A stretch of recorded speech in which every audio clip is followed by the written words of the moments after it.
రాష్ట్ర వ్యాప్తంగా పనికిరాదు. నిజంగా రాష్ట్ర వ్యాప్తంగా ఉప ఎన్నిక పనికొచ్చేదైతే కాంగ్రెస్ 3వ స్థానంలో ఆ రోజు హుజురాబాద్లో ఉంది కాబట్టి మరి రాష్ట్రంలో అధికారంలోకే రావద్దు. అందుకని చెప్పేసి జూబ్లీహిల్స్లో మేము అప్పుడు కూడా 25,000 ఓట్లు తెచ్చుకున్నాం. ఇప్పుడు 17,000 ఓట్ల చిల్లర ఇప్పుడు మాకు వచ్చినాయి. దానిలో పోటీ చేయాలి, ఖచ్చితంగా పోటీ చేయాలి పార్టీ కాబట్టి మేము చేసినాం.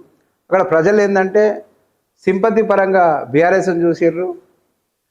అధికారం ఖచ్చితంగా రేవంత్ రెడ్డి గారి పీఠం కాపాడుకోవాలంటే ఖచ్చితంగా సీటు గెలవాలి కాబట్టి మరి ఓటుకు 3,000 రూపాయలు వంచి, మందు బాటిల్ వంచి, ఇంటికో చీరను వంచి, మీడియా అందరూ అన్ని వీడియోలు బయటకు వచ్చినాయి, అన్ని చూసిర్రు కూడా, వీడియోలు అందరూ ప్రజలు కూడా చూసిర్రు.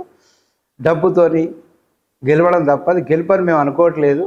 ఖచ్చితంగా అది ప్రతిష్ట పరంగా తీసుకొని ఆయన స్థానాన్ని పదిలం చేసుకోవాలి రేవంత్ రెడ్డి కాబట్టి, ఆయన ముఖ్యమంత్రి పీఠం పదిలంగా ఉండాలి కాబట్టి మరి 100 కోట్ల రూపాయలను అక్కడ చల్లి వారు ఎమ్మెల్యే గెలిచిరు. కానీ అది ఎమ్మెల్యే గెలిచిరని చెప్పేసి మేము అనుకోము. ఇంకోటి అక్కడ కాంగ్రెస్ గెలిచింది అనడం తప్పు.